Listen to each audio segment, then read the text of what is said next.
হাতে মেখে ছোট মাছ রান্না করব আজকে।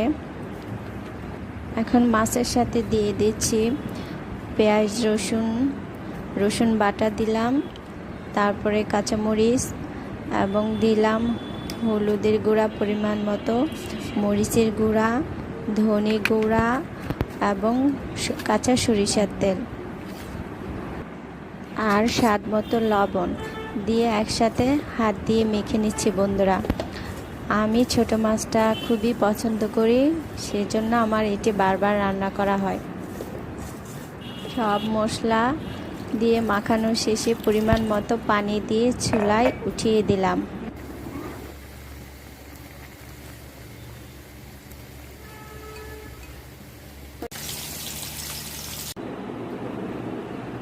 আজকের দুপুরের খাবারের থালি।